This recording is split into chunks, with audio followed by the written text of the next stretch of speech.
오늘은 맥주 감사 주일이면서 또 우리 사등교회 117주년 기념 주일입니다. 오늘 우리에게 주시는 이 말씀을 통해서 정말 맥주절이 어떤 의미를 가지고 있는지, 그리고 하나님께서 우리 교회에 대해서 또 바라시는 것이 어떤 것인지 함께 깊이 고민할 수 있는 시간이 되기를 바랍니다. 여러분, 이 맥주절을 구약 성경에 보면은 77절 혹은 오순절이라고도 합니다. 왜 맥주 감사주일 절기를 77절이라고 하기도 하고 오순절이라고 하기도 하느냐 하면은, 하나님께서는 7주를 세워서 그것도 곡식의 낫을 되는 날로부터 그 7주를 세워서 지키라고 그 절기를 주셨기 때문에 77절이라고 합니다. 우리 9절 말씀 우리 같이 한번 다시 읽어봅니다. 시작. 7주를 셀지니 곡식의 낫을 되는 첫날부터 7주를 세워. 아멘. 여기 보면은 7주를 세는데 한 주는 7일이지 않습니까? 7주를 세기 때문에 7, 7이 49, 그 49제인데, 그런데 그 날의 기준이 무엇이냐 하면은 곡식의 낫을 되는 그날부터 하루를 세는 겁니다. 그래서 7주를 세는 거예요. 여러분, 우리는 곡식의 낫을 되는 첫날 하니까 잘 감이 안 오지요. 이 날이 어떤 날이냐 하면은 6월절이 지나고 안식 후 첫날입니다. 6월절에 있는 그 절기에 안식 후 첫날, 안식이 지나 바로 그 다음날, 그날 이 절기를 무슨 절기라고 얘기하냐면 초실절, 그렇게 표현합니다. 레위기 23장에 보면은 이 초실절을 지키는데 어떻게 지키느냐 하면은, 첫 그 농사 지은 그 첫 이삭을 베어서 보리든 밀이든 가지고 와서 그것을 하나님 앞에 드리는데, 어떻게 제사를 드리느냐 하면은요, 이 초실절 절기의 이 제물인 첫 이삭은 태워서 드리거나 뭐 다른 걸 드리는 것이 아니라 흔들어서 드리는 거예요. 어떻게 드린다고요? 흔들어서 이게 좌우가 아니죠. 좌우로, 앞뒤로 그렇게 흔들어서 하나님 앞에, 제사장이 하나님 앞에 드려요. 그래서 흔들어서 드린다고 해서 이 제사를 뭐라고 얘기하냐면 요제다, 그렇게 표현을 해요. 뭐라 한다고요? 요제. 여러분, 그런데 6월절 지나고 안식 후 첫날, 이 날이 어떤 날입니까? 어떤 날일까요? 이 부활절입니다. 부활절. 예수님께서 6월절에 제물로 돌아가셨거든요. 그리고 안식 후 첫날 부활하셨어요. 그리고 부활의 첫 열매가 되셨어요. 그래서 부활해서 하나님 앞에 첫 열매로 드려졌다 해서 흔들어서 그 첫 열매로 하나님 앞에 드리는 절기가 이 초실절이고 부활절이에요. 이 부활절 날부터 세는 겁니다. 하루 하고 세는 거예요. 그런데 이 6월절 절기가 있는 이 달을 하나님께서는 이스라엘 역사의 첫 달로 정하게 하셨습니다. 출애굽기 12장 2절에 보면은 이 달을 너희에게 달의 시작으로, 즉 해의 첫 달로 지키라, 그렇게 말씀하셨어요. 해의 첫 달 1월달입니다. 1월달. 이 6월절에 있는 그 달을 1월달로 치는 겁니다. 그래서 이 이스라엘의 원력이랑 우리의 원력의 이 첫 달이 달라요. 이스라엘은 이 6월절이 있는 이 달을 1월로 치는 겁니다. 그런데 이 49일 이 날이 어떤 날이냐 하면은요. 하나님께서 시내산 광야에서 그 이스라엘 백성들을 만나 주신 날이에요. 여러분 출애굽기 19장 1절을 한번 찾아 읽어봅니다. 참 찾아줘 봐요. 출애굽기 19장 1절 같이 한번 읽어봅니다. 시작. 이스라엘 자손이 애굽 땅을 떠난 지 3개월이 되던 날 그들이 시내 광야에 이르니라. 여러분 이 3개월이 되던 날 하니까 이게 언젠지 잘 감이 잘 안 오지, 그죠? 요걸 조금 더 잘 자세하게 설명해 놓은 번역이 있어요. 그게 무엇이냐면 새 번역이에요. 출애굽기 19장 1절의 새 번역에는 어떻게 번역되어 있는지 우리 같이 한번 새 번역으로 해놓은 거예요. 같이 다시 한번 읽습니다. 시작. 이스라엘 자손이 이집트 땅에서 나온 뒤 셋째 달 초 하룻날 바로 그날 그들이 시내 광야에 이르렀다. 예. 이거 원문을 조금 더 자세하게 번역을 해놓았는데 거기 보면은 이집트 땅에서 애굽에서 나온 뒤 몇째 달요? 셋째 달 초하루 3월 1일입니다. 3월 1일 바로 그날에 시내 광야에 이르렀다 도착했다라는 겁니다. 3월 1일에 도착을 했어요.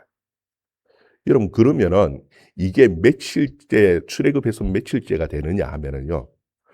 여러분 이 6월절이 있는 그 달이 첫째 달이라고 했잖아요. 1월 달이라고 했어요. 1월 11일 날, 죄송합니다. 1월 10일 날 6월절 제물인 1년 된 어린 양을 제물로 준비를 하는 겁니다. 그날 잡는 게 아니고 10일 날 제물을 준비해요. 그리고 이 6월절 제물로 잡는 날이 언제냐면은 1월 14일입니다.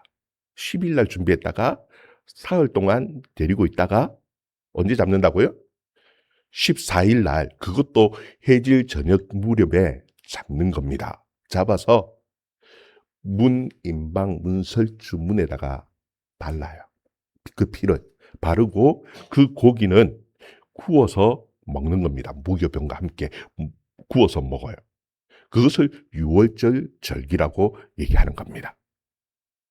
6월절 절기 다음 날이 토요일이 안식일이고요. 안식 후 첫날 주일이 주님이 부활하신 날이기도 하고 그때가 초실절이에요.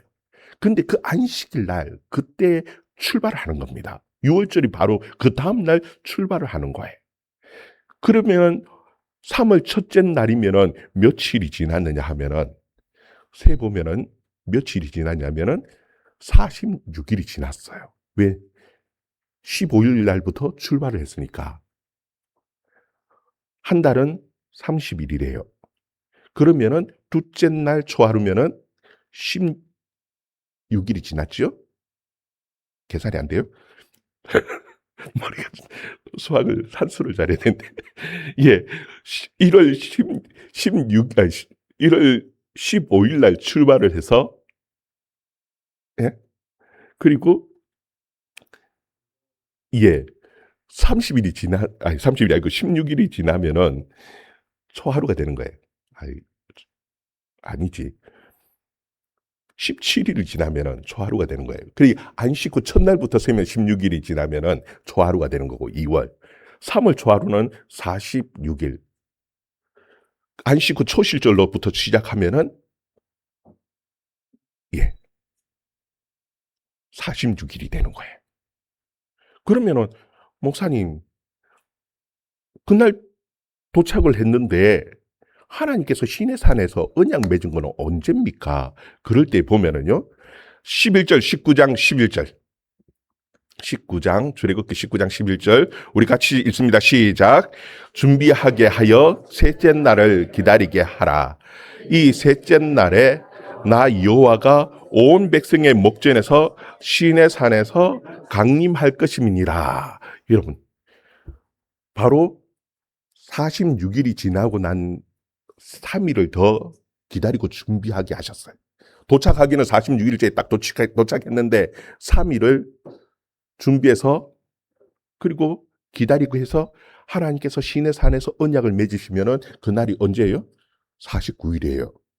그래서 이 49일 77절 그날이 하나님께서 시내 산에서 그 이스라엘 백성들을 만나 주시고 하나님과 언약을 맺으시는 그 날이 되어지는 것입니다. 여러분, 첫 이삭을 베는 데서부터 시작해서 7주간 추수를 하는 겁니다. 그래서 그날 하나님 앞에 추수감사를 드리는 절기가 77절이기도 하고 하나님께서 그들에게 이스라엘 백성들에게 만나 주시고 이스라엘 백성들과 언약을 맺으시는데 나는 너희 하나님이 되고 너희는 내 백성이 된다라고 하나님께서 언약을 맺으시는 것이. 그런데 이 첫째 날부터 그러니까 이삭 빼는 그 첫날부터 세면은 49일 그날이 되어지지만 여러분 앞에서 보았듯이 이집트 땅에서 나온 날로 하면은 50일이 되는 거예요. 기준이 언제냐에 따라서 오순절이 되어지기도 하고 기준이 언제냐에 따라서 첫 이삭을 베는 날로 기준을 하면은 77절이 되어지는 거예요. 그래서 77절 같은 날인데 77절이라고 하기도 하고 뭐라고 한다고요? 오순절이라고도 하는 거예요. 오순절이라는 거 50일이라는 뜻이에요. 그래서 오순절이라고도 하기도 하고 그래요. 그런데 이 오순절, 이 7절절이 왜 중요하냐 하면은 그때부터 구약의 교회가 시작되어졌기 때문에 그런 거예요. 뭐가 시작되어졌다고요? 교회가 시작되어졌다. 그것을 어디서 나타내고 있느냐 하면은 사도행전 7장 38절. 사도행전 7장 38절 같이 읽습니다. 시작. 시내산에서 말하던 그 천사와 우리 조상들과 함께 광야 교회에 있었고 또 살아있는 말씀을 받아 우리에게 주던 자가 이 사람이라. 아멘. 여기 보면은 살아있는 말씀을 받아서 우리에게 주던 자가 이 자다 하는 이 자가 누구냐면 모세입니다. 그럼 그 앞에 보면은 시내산에서 말하던 그 천사와 우리 조상들이 함께 있었는데 이 말하던 천사와 그 천사와 함께 있는 우리 조상들이 함께 있는 이것을 뭐라고 한다고요? 교회라고 얘기하는 겁니다. 광야에 있었기 때문에 그것을 광야 교회다. 그렇게 표현하는 겁니다. 그냥 그들이 공동체 무리다라고 표현하지 않고 하나님과 언약을 맺었던 그 시내산에서부터 뭐라고 표현하느냐 하면은 교회라고 표현하고 있는 것이. 그런데 거기에 보면은 시내산에서 말하던 그 천사는 누구냐 하면은 그냥 천사가 아닙니다. 여기는 정관사가 붙어 있기 때문에 그라고 표현하는 겁니다. 아무 천사가 아니라 바로 그 천사라고 표현하는 겁니다.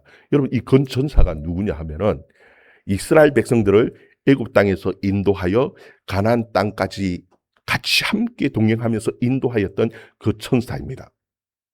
여러분 여호수아가 저 여리고성을 정탐하고 있었어요. 거기에 한 여호와의 사자가 나타났습니다. 한 천사가 나타났어요. 그 천사입니다.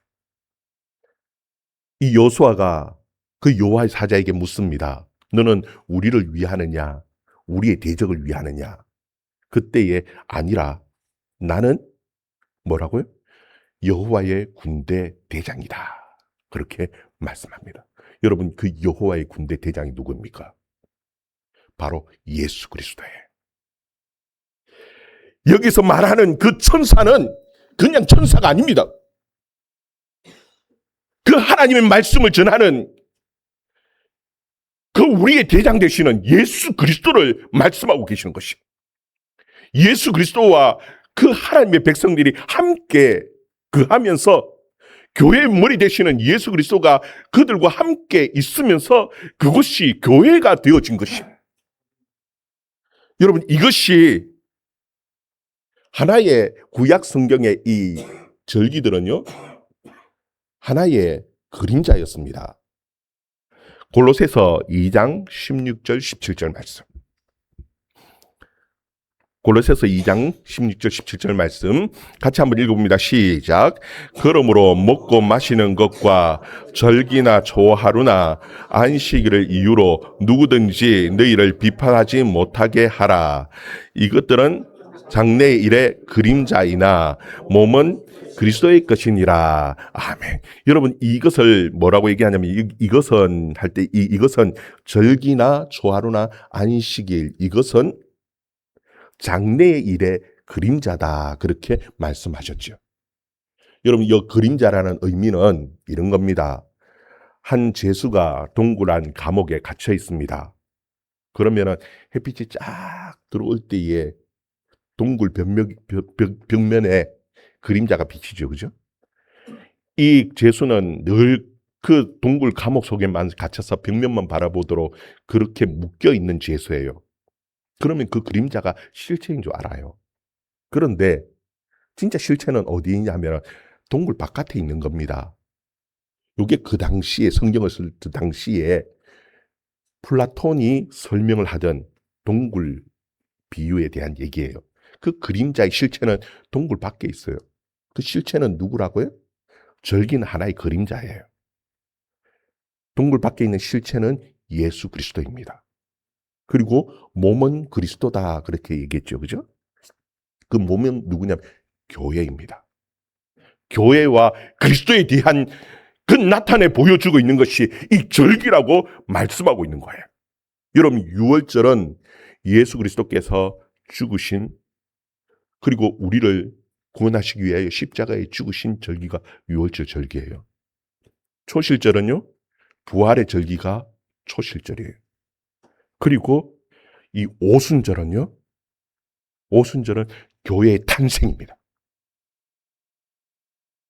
예수 그리스도께서 그의 영이신 하나님의 성령을 교회에 부어주시면서 오순절 날, 사도행전 2장 1절에 보면 오순절 날이 이미 이름에 그들이 다 함께 모여서 기도할 때에 하나님의 성령이 그들 가운데 임하고, 그때부터 그들이 무엇을 하느냐 하면은 함께 날마다 마음을 같이 하여 성전에 모이고 함께 나누고 떡을 떼고 기도하면서 교회가 세워지는 겁니다. 신약교회의 시작은 바로 이 오순절 성령이 임하면서요. 여러분, 구약교회의 시작은 언제입니까? 하나님의 말씀이 그들에게 임하면서요. 여러분, 교회에 그래서 가장 중요한 두 기둥이 있는데 그것이 무엇이냐면은 하나님의 말씀과 하나님의 성령입니다. 말씀을 가르치고 말씀으로 인도하는 성령의 역사 가운데 교회가 세워지는 것입니다. 여러분, 우리 사등교회는 1909년 7월 7일에 교회가 설립되어졌습니다. 이것이 우연히 그렇게 했는지 아니면은 의도적으로 했는지 저는 그 당시에 잊지를 못해서 모르겠어요. 그런데 그날이 맥주절기입니다. 7월 7일 맥주절기 때에 우리 사등교회가 세워졌어요. 사람이 의도했는지 안 했는지는 저는 알 수는 없지만 하나 분명한 것이 있어요. 그게 무엇이냐면은 하나님의 섭리라는 겁니다. 그리고 하나님의 경륜, 즉 하나님의 경영하심이 있어서 하나님께서는 우리 사등교회를 맥주절, 맥주감사절기 그때의 교회를 세워주셨어요. 구약의 교회처럼, 신약의 초대교회처럼 이 거제 지역의 사등교회를 이 맥주절기 때에 하나님의 은혜 가운데에 교회가 세워졌습니다. 정말 그 구약의 교회처럼 신약의 교회처럼 하나님의 말씀이 살아있고 살아있는 그 하나님의 말씀이 모세를 통하여 선포되어졌던 것처럼 힘있게 하나님의 말씀이 선포되어지고 하나님의 성령의 역사가 힘있게 역사가 일어나는 그런 교회가 되어지기를 소망합니다. 여러분, 그리고 이 맥주절 절기의 그 모습을 통해서 교회가 어떠해야 하는지 하나님께서는 이 신명기의 말씀을 통해서 우리에게 가르쳐주고 계셔요. 여러분, 10절 말씀 10절 말씀 같이 한번 읽어봅니다. 시작. 내 하나님 여호와 앞에 77절을 지키되 내 하나님 여호와께서 내게 복을 주신 대로 내 힘을 헤아려 자원하는 예물을 드리고. 아멘. 여러분, 교회의 모습이 어떠해야 되는지 이 맥주를 절기를 통해서 하나님께서는 가르쳐주고 계시는데, 교회는 어떤 모습이어야 되느냐면 자원하는 모습으로, 자원하는 마음으로, 그 힘 닿는 대로, 하나님께서 복을 주신 그 대로 힘을 다하여 자원하는 마음으로 섬기는 공동체입니다. 여러분, 억지로 하라라고 말씀하지 않습니다. 하나님께서 이미 우리에게 이미 복을 주셨습니다. 그 복을 헤어보고 우리가 있는 힘을 다하여 자원하여 섬기는 그 믿음의 공동체가 바로 교회의 모습이에요. 여러분, 그래서 우리 사등교회는요, 제가 늘 강조하는 것이 있죠. 자원함으로 해. 원래 표도 자원함으로 기꺼이 본이 되자. 여러분, 교회는요, 자원함으로 섬겨야 되는 겁니다. 자원하지 않고 억지로 하면은요, 그것이 문제가 돼요. 내 자랑이 되어지고요. 그리고 남을 비난하고 비판하는 도구가 되어지고요. 교회를 헐고 무너뜨리는 큰 엄청난 해가 되어서 돌아오는 억지로 합니다. 여러분, 정말 하나님 주신 복 가운데 자원함으로 주의 일들을 감당하며 섬기는 그런 교회의 모습이 되어줄 수 있기를 주의 이름으로 축원합니다. 그리고 두 번째 어떤 모습이어야 되는가? 11절 말씀에 또 이렇게 설명을 합니다. 11절 우리 같이 한번 읽어봅니다. 시작. 너와 내 자녀와 노비와 내 성중에 있는 레위인과 및 너희 중에 있는 객과 고아와 가부가 함께 내 하나님 여호와께서 자기 이름을 두시려고 택하신 곳에서 내 하나님 여호와 앞에서 즐거워할지니라. 아멘. 여기 보면은 물론 너와 너 자녀는 당연한 것이죠. 그런데 거기에 보면은 노비와 그리고 내 성중에 있는 레위인과 너희 중에 있는 객과 고아와 가부와 함께 하나님 앞에서 즐거워하라고 말씀하고 있습니다. 여러분, 여기 있는 객, 고아, 가부는 소외된 사람인 것 우리가 너무나 잘 압니다. 그뿐만이 아니라 거기 보면은 노비도 그리고 성중에 있는 레위인도 함께 즐거워하라고 말씀하고 계신 거예요. 여러분, 교회는 소외되고 약한 자들을 함께하고 함께 즐거워하는 그것이 교회입니다. 여러분 보면은 그 당시에도 제사장들은 그래도 대우를 받고 먹고 살만했습니다. 여러분, 어려운 자들은 그 성중에 있는 레위인입니다. 그런 자들을 함께 하라는 것. 고아 가부 그들과 함께 하라는 것. 여러분, 교회 안에서 담임 목사는 그래도 대접을 받는 것 같아요. 그런데 우리 부목사님에게 더 잘하시길 바랍니다. 그들과 함께 하라는 겁니다. 이것이 하나님께서 교회에 가르쳐주시는 교회의 진리입니다. 여러분, 소외당하고 어렵고 약한 자들 다 돌아보고 그들과 즐거움을 함께하는 그런 교회가 되어줄 수 있기를 주의 이름으로 축원합니다. 그런 교회가 우리 사등교회가 되기를 소원합니다. 그리고 마지막으로 세 번째에 뭐라고 또 말씀하느냐 하면 12절 말씀 우리 같이 읽습니다. 시작. 너는 애굽에서 종되었던 것을 기억하고 이 규례를 지켜 행할지니라. 아멘. 여기 보면은 기억하라고 말씀하면서 무엇을 기억하라고 얘기하냐면은 애굽의 종되었던 것을 기억하라. 여러분, 애굽의 종되었던 것을 기억하라라는 이 의미가 정말 우리가 종되었지 이것만은 기억하라는 것이 아닙니다. 진짜 기억해야 될 것은 그 의미가 있는 겁니다. 그게 무엇이냐면은 여러분, 그 당시에는 애굽의 종이지만 지금은 뭡니까? 하나님의 자녀입니다. 하나님께서 그 신의 산에서 그들과 언약을 맺으시면서 나는 너희의 하나님이 되고 너희는 내 백성이 되고 내 자녀가 되겠다라고 하나님께서 약속하셨지 않습니까? 그 하나님과의 관계를 기억하라라는 겁니다. 그전엔 너희들은 애굽의 종이었지만 지금은 애굽의 종이 아니라 하나님의 자녀라는 것을 기억하라는 것이. 여러분, 우리는 자꾸 잊어버립니다. 우리가 잘 잊어버리기 때문에 우리는 또 뭐라고 생각하느냐면, 우리가 잊어버리기 때문에 하나님도 우리를 잊어버린다고 생각을 해요. 그래서 우리는 지난 시간 봤지 않습니까? 이스라엘 백성들이 조금 어려움이 오니까 이사야 50장에 보면은 하나님께서 우리를 잊어버리고 우리를 버리셨는가? 자기들이 잊어버리고 자기들이 하나님을 버렸기 때문에 하나님도 자기가 버린 것처럼 자기들을 버린다고 생각을 해요. 그리고 잊어버린다고 생각을 하는 겁니다. 아니요. 하나님은 뭐라고 말씀하시냐면은 여인이 젖 먹는 아이를 잊어버리겠느냐? 혹이라도 잊어버린다 할지라도 하나님은 우리를 결단코 잊어버리지 않는다라고. 하나님은 우리를 절대 잊지 아니하시는 하나님이셔요. 왜? 우리를 하나님의 자녀로, 그 신의 산에서 언약을 맺으시면서 하나님의 자녀로 삼아주셨기 때문에. 여러분, 여기서 애굽의 종되었던 것을 기억하라는 얘기는 역으로 다시 말하면 너희는 하나님의 자녀라는 것을 기억하라는 겁니다. 여러분, 정말 우리가 하나님의 자녀라는 것 잊지 않고 늘 기억하면서 사는 저와 여러분 되기를 주의 이름으로 축원합니다. 그리고 또 여기서 애굽의 종되었던 것을 기억하라라는 얘기는 하나님께서 우리를 위하여 어떤 일을 하셨는가를 기억하라라는 겁니다. 여러분, 애굽의 장자가 다 죽을 때에 어린 양이 죽었습니다. 대신 죽었습니다. 대신. 여러분, 그것은 곧 예수 그리스도에 대한 그림자였습니다. 우리가 죽어야 하는 우리 인생을, 죽었던 우리 인생을 우리를 살리기 위해서 하나님의 아들이 대신 죽었습니다.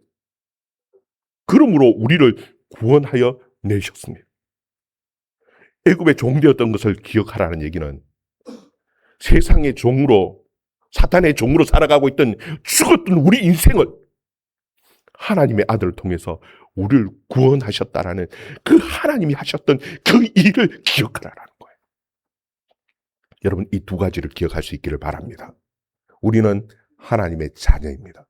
우리는 잊어버린 줄 몰라도 하나님은 결단코 우리를 잊지 아니하시는 우리 아버지시라는 사실, 여러분 기억할 수 있기를 주의 이름으로 축원합니다.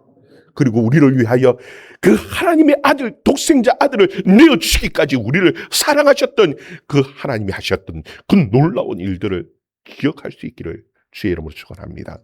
기억하는데 우리만 기억하는 것이 아니라 우리의 다음 세대에게도 가르쳐야 하는 거예요. 이것을 가르치지 못하면은요, 다음 세대가 아니라 다른 세대가 되어져 버려요. 정말 다음 세대에도 하나님이 어떤 분인지, 그리고 하나님이 우리를 위하여 어떤 일을 하셨는지 이것 가르치며 다음 세대를 계속 이어가는 그런 사등교회가 되어줄 수 있기를 주의 이름으로 축원합니다. 여러분, 교회는 어떻게 해야 된다고요? 교회는 자원해야 합니다. 억지로 하는 거 아닙니다. 여러분이 봐서 이것은 내가 해야 할 일이다, 누가 시켜서가 아니라 여러분 스스로 자원해서 그렇게 주의 일들을 섬기며 감당할 수 있기를 주의 이름으로 축원합니다. 그리고 혹시 우리 주위에 소외되고 또 힘없고 약한 자가 없는지, 한 사람이 다 돌볼 수 없지요. 같이 하다 보면은 다 한 형제 자매로 서로 아름답게 세워가는 그런 공동체가 되어질 줄 믿습니다. 그리고 기억하는 그런 하나님이 하셨던, 하나님이 우리 어떤 분이신지 기억하는 그런 믿음의 아름다운 교회 공동체를 만들어갈 수 있기를 주님의 이름으로 축원합니다. 우리 같이 함께 기도합니다.